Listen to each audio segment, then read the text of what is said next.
Alhamdulillahirabbil alamin alladzi arsala rasulahu bil huda wa dinil haqq liyudhhirahu 'ala dini kullih wa kafa billahi syahida. Asyhadu an la ilaha illallah wahdahu la syarikalah wa asyhadu anna Muhammadan abduhu wa rasuluh. Allahumma shalli ala sayidina Muhammadin wa ala alihi wa sahbihi wa sallim ajma'in. Ya ayyuhalladzina amanu taqullaha haqqa tuqatih wa la tamutunna illa wa antum muslimun. A'udzu billahi minasyaitonir rajim. Bismillahirrahmanirrahim. Wasta'inu bis-sabri was-shalah. Innallaha ma'as sabirin. Sidang Jumat yang dirahmati Allah, sebelumnya kami minta tolong kepada bapak-bapak yang ada di luar atau mas-mas yang sudah dewasa, tolong adik-adiknya diminta untuk tenang. Nanti setelah sholat Jumat boleh bermain lagi. Masih terdengar ramai di luar. Minta tolong bapak-bapak atau mas-mas yang di dekat. Baik, terima kasih. Sidang Jumat yang dirahmati Allah, di kondisi krisis seperti ini, pandemi seperti ini, semua membutuhkan pertolongan. Bahkan pertolongan yang paling kecil pun kita butuh. Senyum saja kita butuh. Karena apa? Saat ini adalah hari-hari manusia di seluruh dunia, khususnya di Indonesia ini, ditimpa kesedihan, ditimpa kemalangan. Jadi jika tidak bisa membantu secara harta, membantu secara informasi, segala sesuatu, minimal senyum kepada saudara-saudara kita yang terdampak, baik korban jiwa maupun korban ekonomi, juga kepada petugas-petugas yang di depan, di garda depan, petugas kesehatan, kepolisian dan aparatur negara yang menertibkan dan membantu menurunkan wabah yang sangat mematikan ini. Minimal adalah senyum.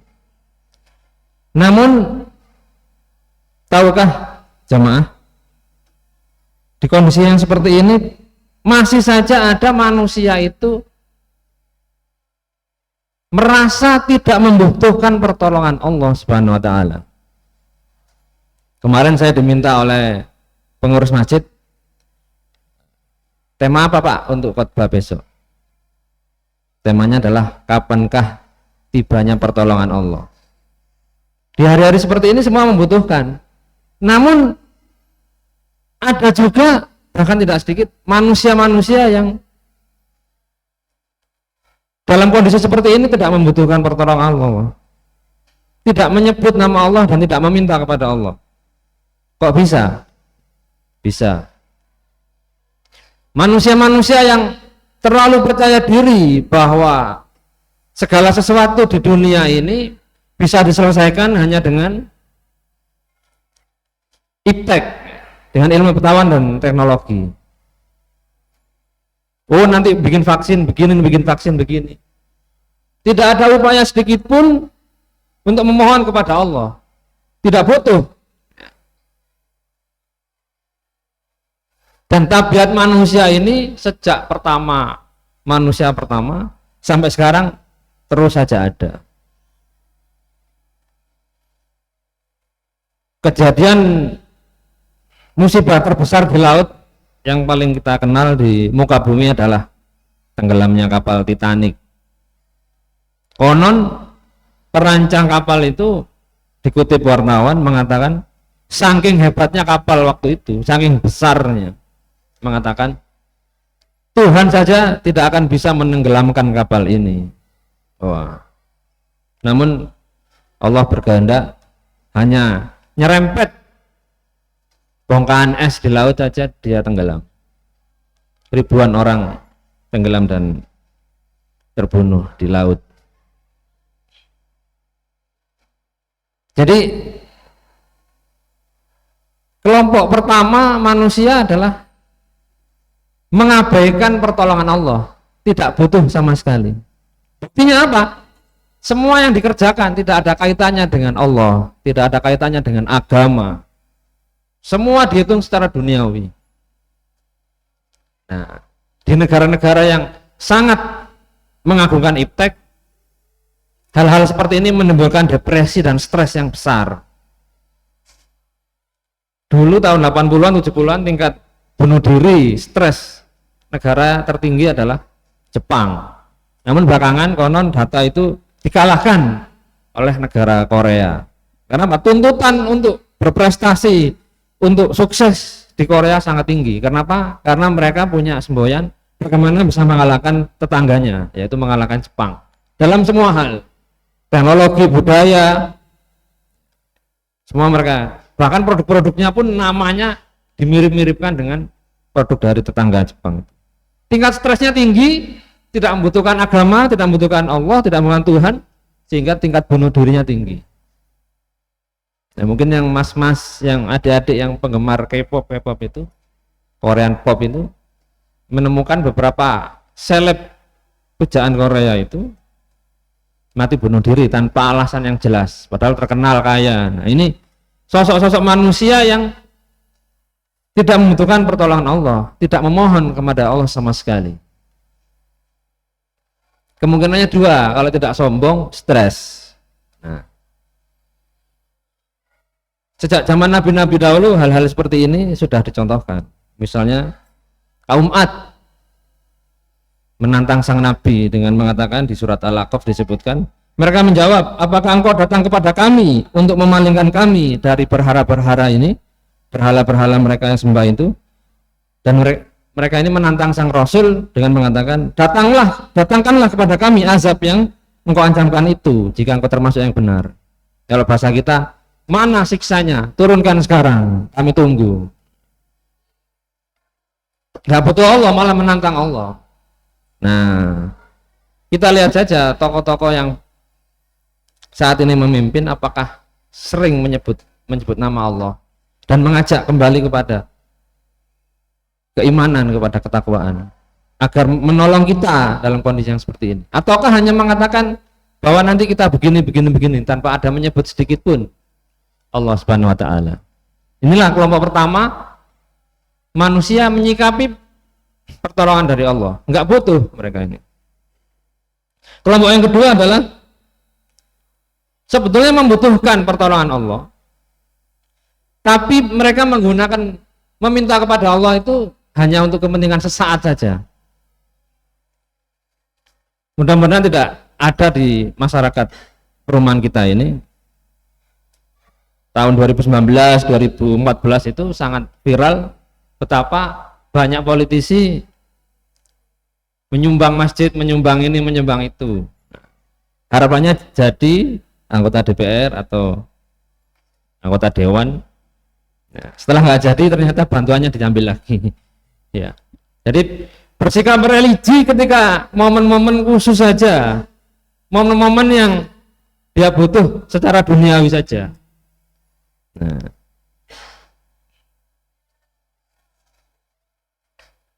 ini seakan-akan melecehkan Allah. Di surat An-Nahl 53-54 disebutkan, diceritakan, dan segala nikmat yang datangnya dari Allah, kemudian apabila kamu ditimpa kesengsaraan, maka kepada Allah lah kamu meminta pertolongan.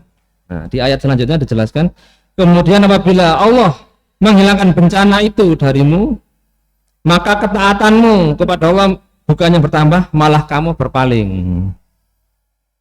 Ya, ini dalam sebuah riwayat, Qarun itu orang terkaya dalam sejarah manusia, diceritakan dulunya seorang yang pandai membaca kitab, kalau bahasa kita pandai mengaji. Begitu Allah memberi kekayaan yang luar biasa, dia mengatakan, semua ini kekayaanku karena ilmuku. Nah, ini jadi biar rajin ngaji, wes oke, terus gak tahu ngaji. Nah ini tabiat-tabiat manusia yang direkam oleh Al-Quran. Membutuhkan tapi ya cari wong Sidoarjo tambal butuh gitu ya. Butuh-butuh toh. Kelompok ketiga adalah manusia itu sangat membutuhkan pertolongan Allah, namun karena kesombongannya, karena tabiatnya, mereka ini jual mahal. Maksudnya gimana? Ini paling jelas dicontohkan Bani Israel. Kalau bapak-bapak memperhatikan di surat Al-Baqarah, banyak sekali itu ayat seperti ini. Qalu da'u lana rabbaka, qalu da'u lana rabbaka. Jadi mereka ini menyuruh nabinya, yaitu Nabi Musa dan Nabi Harun, untuk berdoa. Qalu da'u lana rabbaka. Wahai Musa, wahai Harun, wahai Musa, mintalah kepada Tuhanmu, rabbaka. Yang bisa bahasa Arab memahami, ka itu Tuhanmu, Tuhan Anda. Bukannya mereka mintalah kepada Tuhan kami, enggak, dia nyuruh nabinya untuk disuruh berdoa. Bodoh tapi jual mahal. Gak tahu dungo tapi wong lihat kan dungo itu. Dan kalimatnya mereka sangat tidak sopan. Kalau kita berdoa kan Robbana, wahai Tuhan kami, atau Robbi, wahai Tuhanku. Mereka Robbaka, Tuhanmu, seolah-olah butuh Tuhanku, Tuhanmu toh. Dan sikap seperti ini berkali-kali diulang-ulang dengan pada nabi-nabi yang lain dan Israel itu. Qalu ta'ulana rabbaka yubayyin lana ma hiya dan seterusnya. Diulang-ulang itu di Al-Baqarah itu sampai 3 kali 4 kali.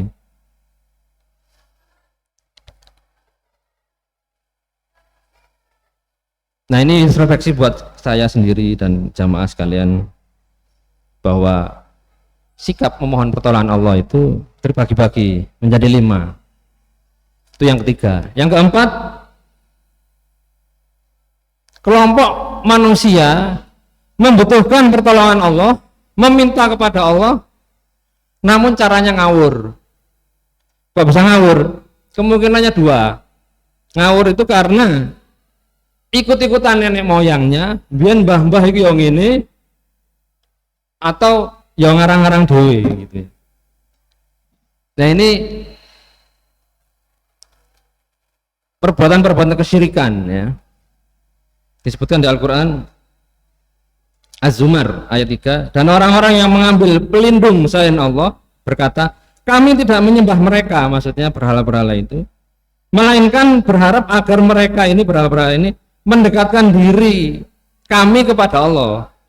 Sungguh Allah memberi putusan antara mereka dengan apa yang mereka perselisihkan. Jadi mereka itu mengatakan begini, seolah-olah le aku ndekek apa di sini ya, buah-buahan di apa di tempat warungnya ini. Ya apa itu, Pak? Ya anu cek laris. Seolah-olah buah ini supaya mendekatkan diri kepada Allah. Ini perantara. Ada yang berupa buah ya. Saya pernah di sebuah daerah, sebuah kota itu, di mobilnya, di kendaraannya itu ya banyak, ada bunga, ada buah, dan itu banyak ya di jalan-jalan gitu. Ya mungkin biar laris gitu, bahwa yang ngasih rezeki itu ya melalui ini gitu. Padahal semua adalah kekuasaan Allah. Dan kalau bapak-bapak perhatikan, banyak bangunan juga begitu ya, di atasnya ada kertas apa itu. Biar apa itu? Cek selamat. Padahal tidak, semua itu tidak ada contohnya. Karena apa? Kesyirikan itu disebut dalam surat Luqman itu adalah kezaliman yang besar. Kalau bahasa saya menggunakan pelecehan kepada Allah Subhanahu wa taala. Ibarat rumah ini adalah milik Allah, tapi kita malah terima kasihnya ke orang lain. Ya ini terima kasih. Padahal mestinya kan terima kasih pada Allah, taat pada Allah. Namun ini nyimpang. Disebutkan di Al-Baqarah di ayat ke-170, dan apabila dikatakan kepada mereka, ikutilah apa yang telah diturunkan kepada Allah, mereka menjawab, tidak, kami mengikuti apa yang kami dapati pada nenek moyang kami. Nah, mbah-mbah ben yo ngene le ngono. Disebutkan di potongan ayat berikut akhir adalah padahal nenek moyang mereka itu tidak mengetahui apapun dan tidak mendapat petunjuk dari Allah.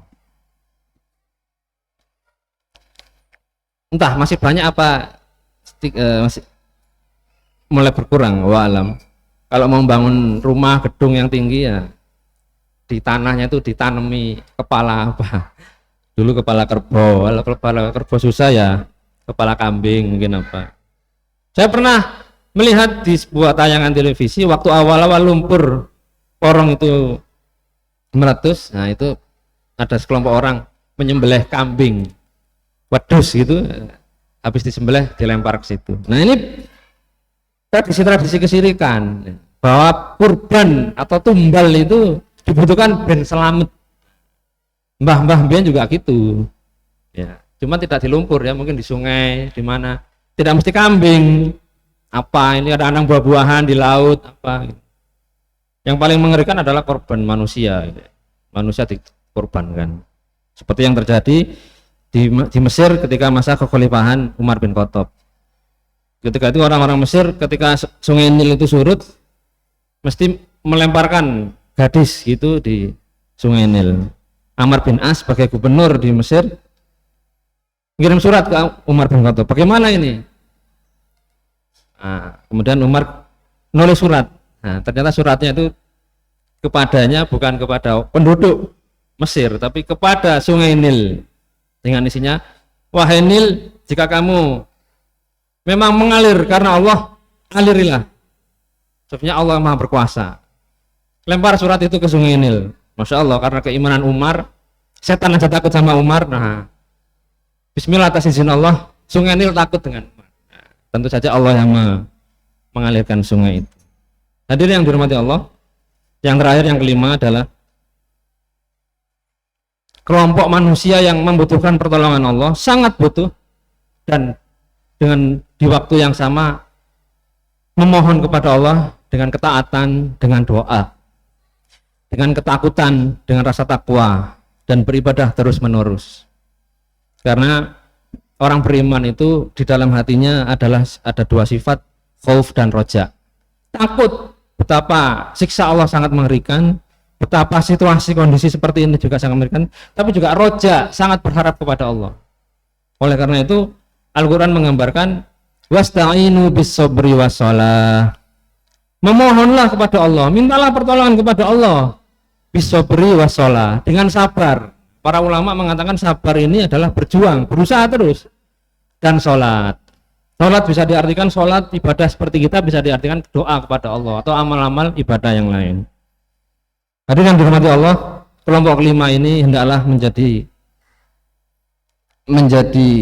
pegangan kita, baik di situasi krisis seperti ini khususnya, apalagi kondisi nanti jika sudah kembali normal.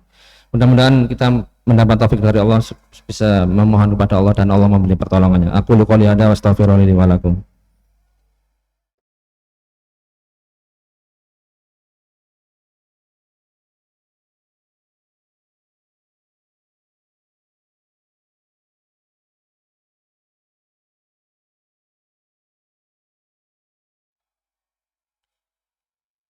Alhamdulillahirabbil alamin, hamdan katsiran kama amar. Asyhadu an la ilaha illallah wahdahu la syarikalah wa asyhadu anna Muhammadan abduhu wa rasuluh. Allahumma shalli ala sayyidina Muhammadin wa ala alihi wa sahbihi wa sallim ajma'in. Ya ayyuhalladzina amanu taqullaha haqqa tuqatih wa la tamutunna illa wa antum muslimun. A'udzu billahi minasyaitonir rajim. Bismillahirrahmanirrahim. Fadhkuruni adzkurkum washkuruli wa la takfurun. Jamaah yang dirahmati Allah, mengapa ada takdir buruk seperti kita ini, seperti sekarang ini? Mengapa ada musibah-musibah yang sangat besar seperti ini? Ada beberapa hikmah. Di antaranya yang pertama adalah bisa jadi dosa kita sudah sangat banyak. Dengan musibah ini, siapapun yang tertimpa, baik kecil maupun dampak yang besar sehingga kematian, semoga itu menjadi penghapus dosa-dosa kita. Istighfar kita tidak begitu banyak, tapi mudah-mudahan dengan musibah ini yang menimpa kita ini, dosa-dosa kita dirontokkan dengan ujian-ujian seperti ini. Karena kata Rasul, bahkan Seorang mukmin itu tertusuk duri saja dosanya diampuni. Dosanya berguguran sebagaimana daun berguguran dari pohonnya. Yang kedua, hikmahnya adalah musibah seperti ini bisa jadi memacu orang untuk lebih kreatif, memacu orang lebih untuk inovasi. Kadang-kadang berpikir itu kadang-kadang perlu dipaksa. Bagi teman-teman atau bapak-bapak yang bekerja dalam pun dikejar deadline, nah, makin dekat deadline itu kadang-kadang ide keluar semua. Udah deadline nih, bentar lagi sudah mau harus dikumpulkan. Yang ketiga adalah kondisi krisis itu kadang-kadang menjadikan kita tiket paling cepat menuju surga insya Allah. Kita mohon kepada Allah agar Allah segera mengangkat wabah ini dan memberi pertolongan kepada kita sehingga kita mampu beribadah lebih baik lagi dan lebih baik. Mari kita berdoa. A'udzubillahi minasyaitonirrajim. Bismillahirrahmanirrahim. Allahumma sholli ala sayyidina Muhammad wa ala ali sayyidina Muhammad walhamdulillahirabbil alamin. Rabbana dzalamna anfusana wa illam taghfir lana wa tarhamna lanakunanna minal khasirin.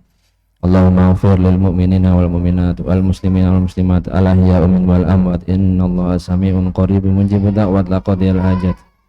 Allahumma la tada' lana dhanban illa ghafartah wa la hamman illa faradtah wa la daynan illa qadaitah wa la maridan illa syafaitah wa la 'asiran illa yasartah wa la 'aiban illa satartah wa la hajatan min hawaijid dunya wal akhirah illa qadaitah ya arhamar rahimin. Rabbana hab lana min azwajina wa dhurriyyatina qurrata a'yunin waj'alna lil muttaqina imama. Rabbana ighfir lana wa li walidina warhamhuma kama rabbana shighara. Allahumma inna nas'aluka salamatan fid din wa afiatan fil jasad wa ziyadatan fil ilmi wa barakatan fil rizqi wa tawbatan qablal maut wa rahmatan indal maut wa maghfiratan ba'dal maut. Rabbana afriq alaina sabra wa tsabbit aqdamana wa ansurna 'alal qaumil kafirin.